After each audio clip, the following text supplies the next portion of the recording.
Well, this is the kind of reading where people only come into this temple once. Because neither the Bible nor the Bhagavad Gita gives you much margin on this one. Just alike, pleasure and pain, a piece of gold, a clod of earth, all the same. Don't expect anything from your family. Just give. I mean, it's awful, really.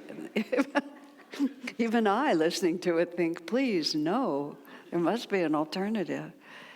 I used to teach most of the beginning meditation classes. I've been part of this temple for a really long time.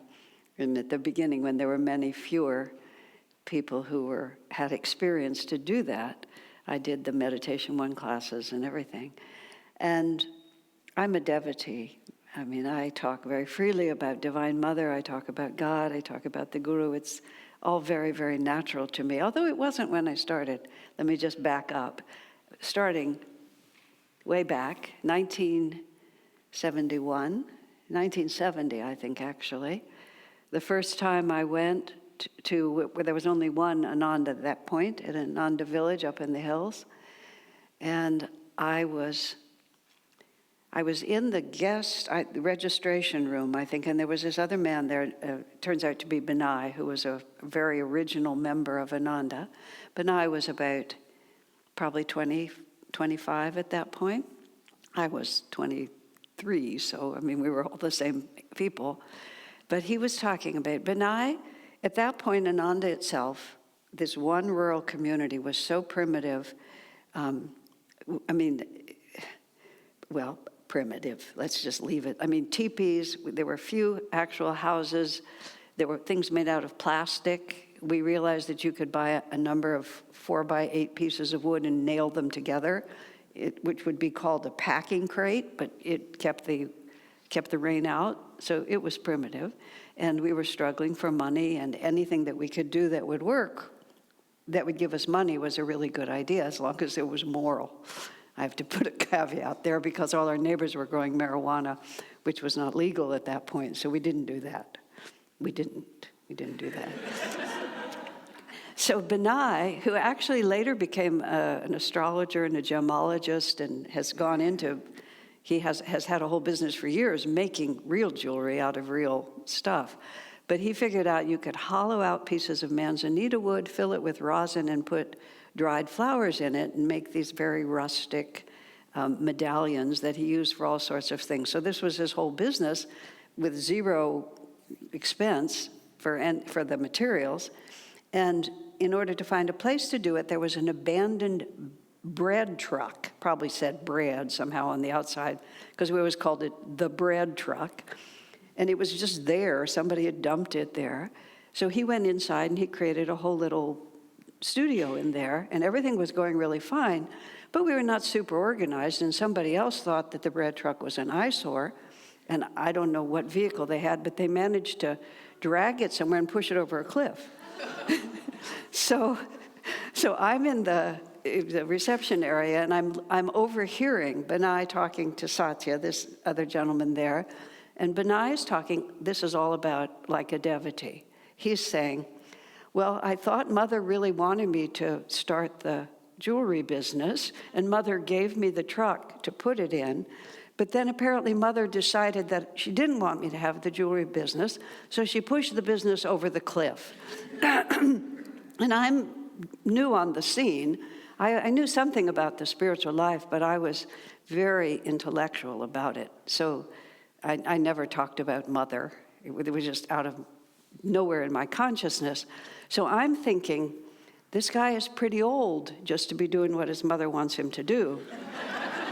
It's a very American thought, of course, but that's what I thought, And then I thought, what kind of a mother would push his business over the edge of a cliff? And I'm convinced that Swamiji knows what he's talking about, but it's quite clear that no one else does. And I'm there. And then later, not much later, I found out he was talking about Divine Mother, which did not make it better. It's like, again, what kind of a mother would do that? And shortly after when I ended up living there, and I was assigned let's see, how did it work? Well, the cook was absolutely desperate for someone to help her. She was she was an older woman. She might have been almost 40. Oh my God. Okay. So she was an older woman, and I came in there to help her cook, but I didn't know anything about cooking at all, zero. I was a food fanatic, which is not quite the same thing as being an actual person who understands how to cook. So she asked me something like, I believe it was make scalloped potatoes. I think that was the question. And I said, I knew what a potato was. I knew what a scallop was. It was the design on a building, but the combination just didn't go anywhere with me. And so she said, oh, Divine Mother, the people you send me, like that, which didn't do anything more for me to be enthusiastic about the concept. I need to do this first. Okay.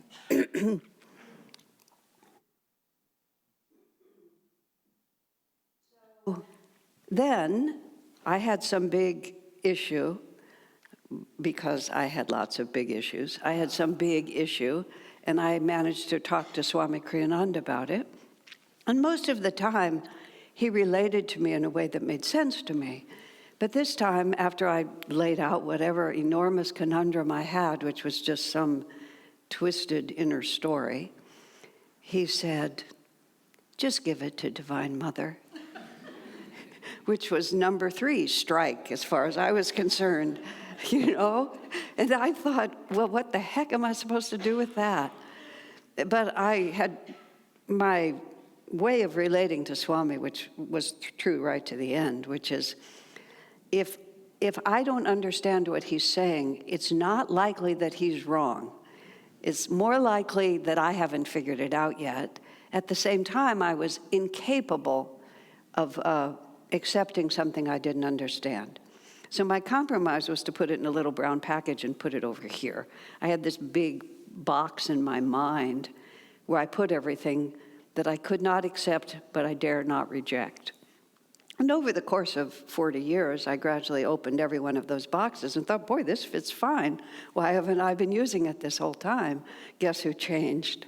But I changed.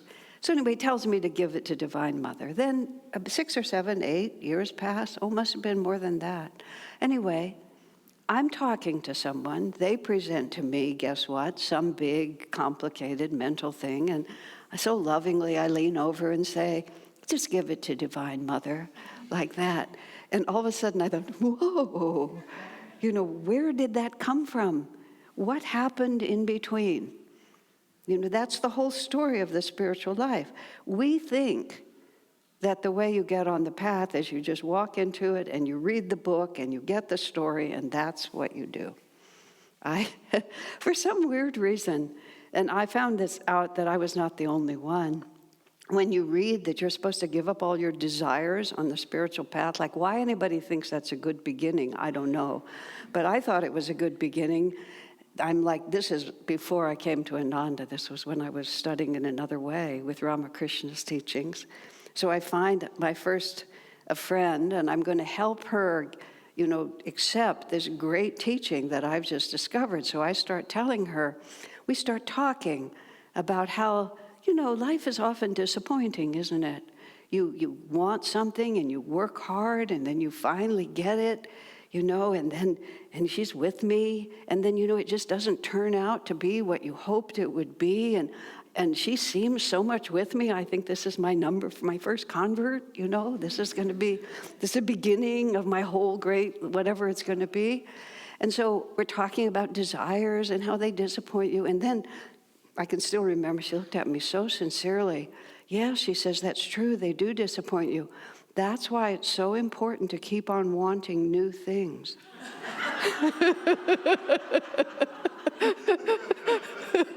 Well, scratch that one. That didn't work very well. Because, any common sense person says, give up everything you want. That's what God wants you to do. What kind of a God is that? That just sounds so terrible. So going back to where I was when I was talking about teaching beginning meditation classes, and by this time in my life, I've figured all this out in a way that works, at least for me. And we teach meditation as a path to God realization. Of course, it does a lot of other things, along the way. But it's for self-realization. There's a real intention. It's not just to become more aware of all your desires and get better ones. It's to really understand a whole different dimension. But people would sit in the class often and say, I'm an atheist, or an agnostic at best, but I'm an atheist. You're talking about God. I'm not interested in God. I learned to say, tell me about the God you don't believe in, Because the word God in the English language, which is the word that we use, it has no actual meaning when you think about it. You have to get some theology to tell you what it's supposed to be. So tell me about the God you don't believe in. Invariably, in this valley where people are very intelligent and think a great deal, and they would explain to me, some concept, and I would say, gee, I don't believe in that God either. Who would? It's just such a terrible idea that you just need to be miserable if you want to be my disciple. The more miserable you are, the less you have, the more brainless you become when you can't tell a lump of gold from a lump of clay. Like, why would you want to follow a path like that? Of course you don't want to. So let's just start over. Let's just assume everything means something different. You see, this is the great secret of Scripture. It's not rational in the way that we're used to doing things. It doesn't come from a sort of bottom-up, if this is true, then that's true, and we logic it out, and we build a little structure like this, and we try to get it up like this. Scripture comes from a totally different level of consciousness where a God-realized master, one who has transcended all of this, just sees it. And this is what great artists do. This is what great musicians do. This is what great scientists do. I heard some little fragment of an interview on the radio once of somebody who'd done something to do with genes, not genes, but genetic structure.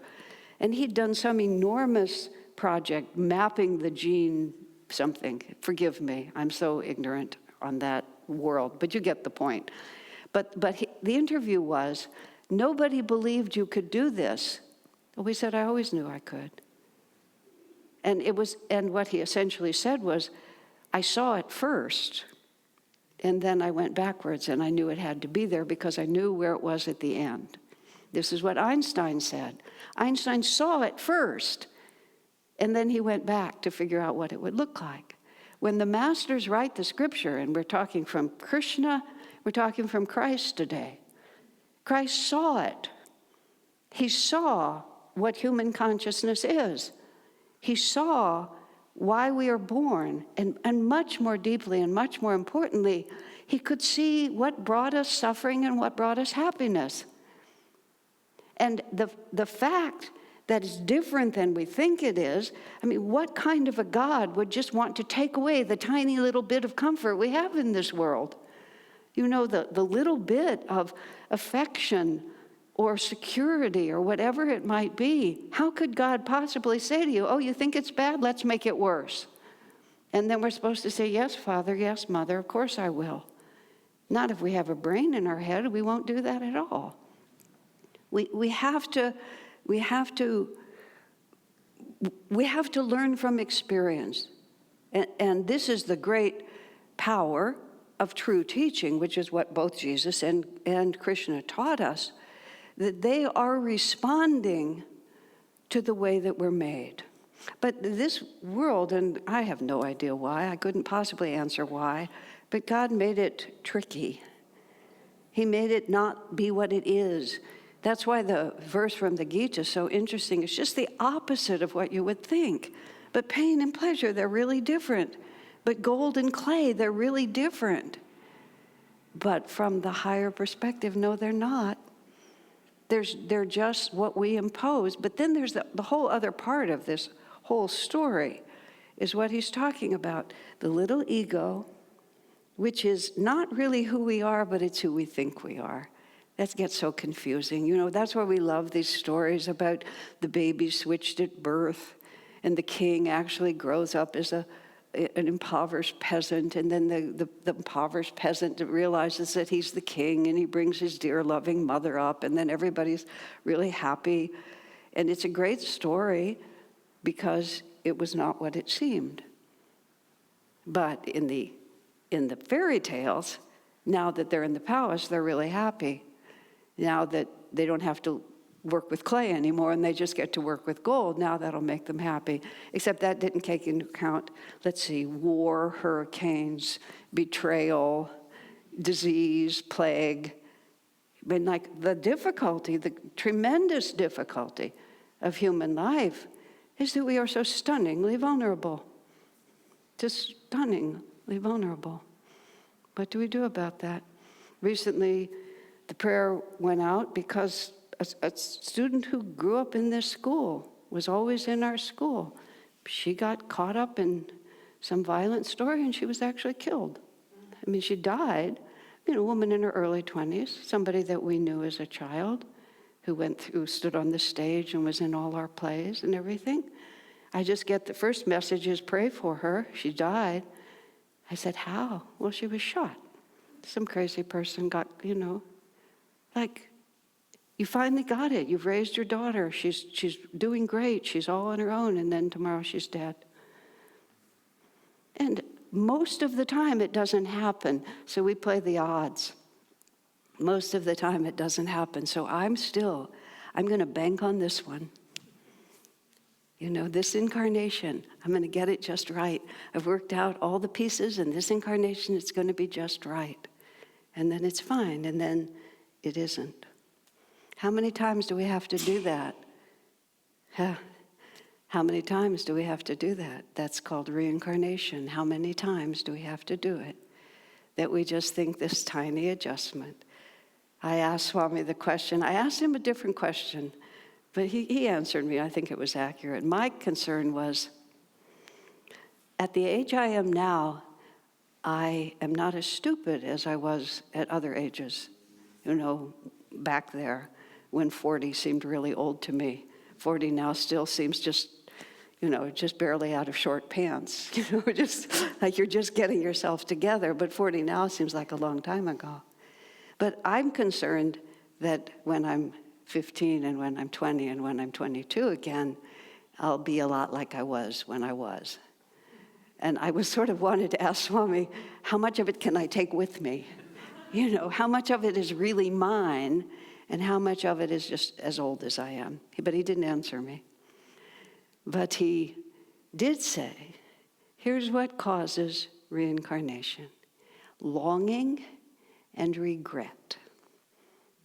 I mean, you have this whole huge philosophy and the metaphysics and the chakras and the vrittis and the karma and all of this stuff.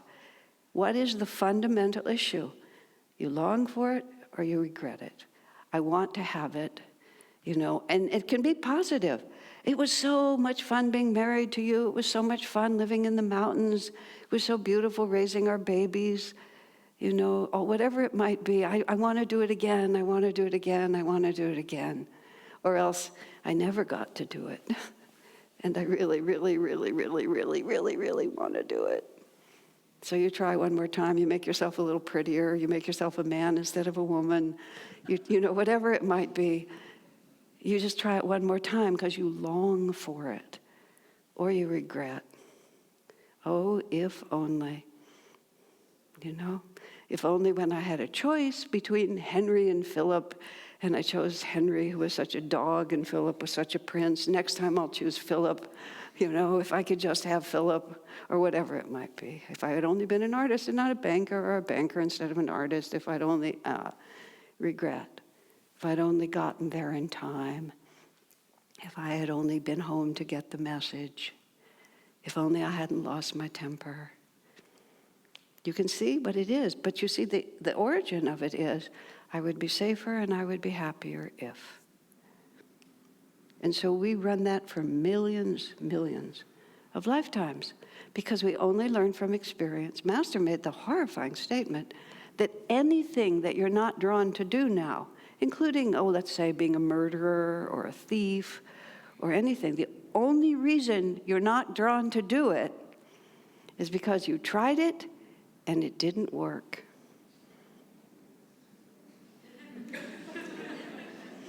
Because we don't learn from being told. But once you know it, you just know it. Isn't that true? Can't you tell in yourself the difference between really knowing it and then trying to affirm that you know it?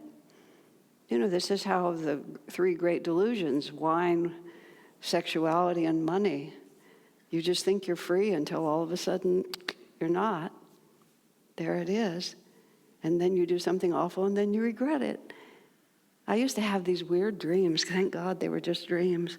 But the dream, it was a little period of time, and I would dream that in some way I'd done something that was so inappropriate that I had destroyed my whole life. And I usually in the dream didn't know what I'd done. It was just the aftermath. It was the incredible, anguishing aftermath. And the dream would just be knowing that everything that I had strived for, I had now destroyed by my own actions. Oh my God, talk about being happy to wake up. But you could see how a cycle like that would build itself into the subconscious. But then, when it comes to you this time, you don't touch it. You don't touch it at all, because you know. But you see, how far does that go?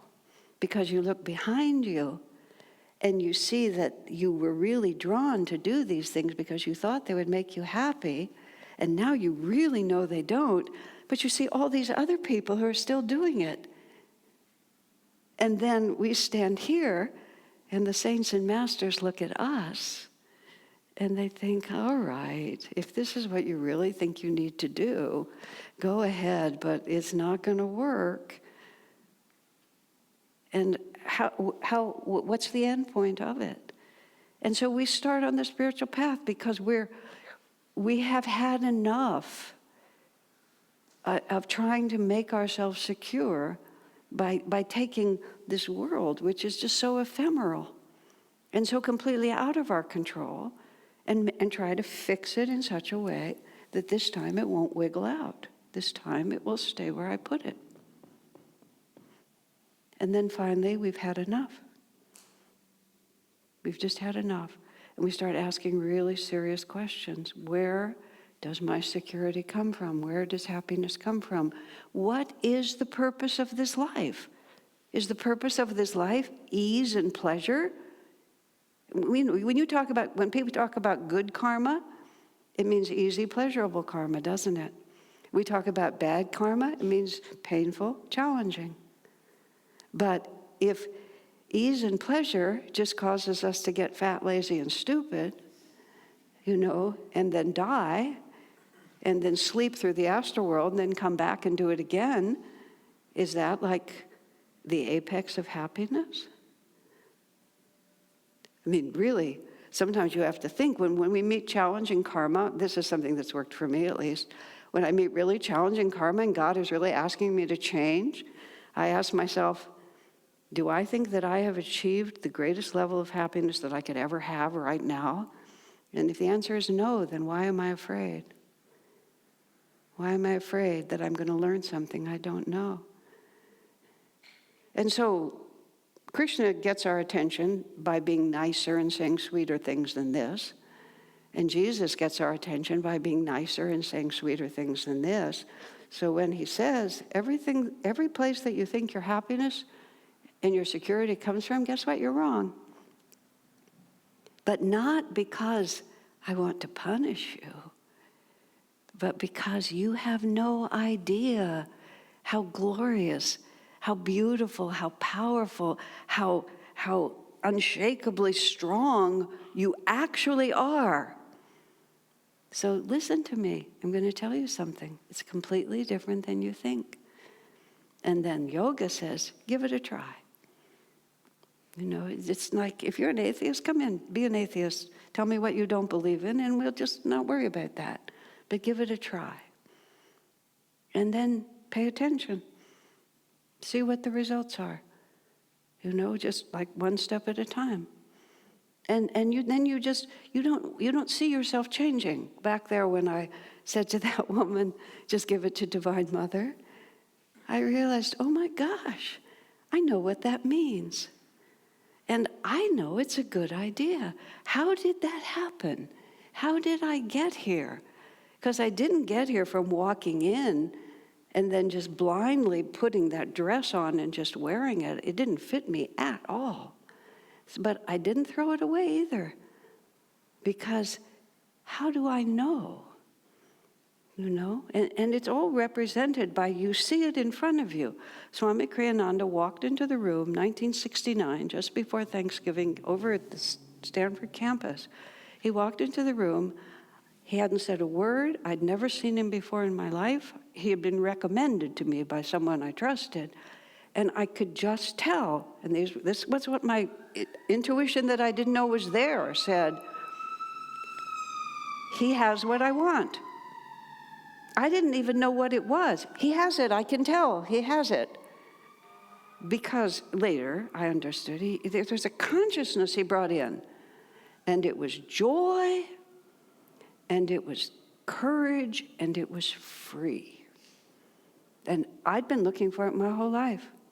I mean, I was the giant age of 22, but at 22, I've been looking through it for many lifetimes. Oh, that's what I want. And then you think, well, I know a certain amount, but if he says something, and he said so many things that were just so out of the box for me. But if he is that person, and that's what he is seeing, then I at least have to stop and consider that it might be true. And then it's kind of like this. You kind of like this. And then all of a sudden you realize, how did I get here? But when you're here, you look back and you think, I would never do that again. And so Jesus tells us, give up your life and you'll find it. And you have to say, well, maybe. Why don't we at least try? God bless you, my friends. Let's meditate together for a few moments.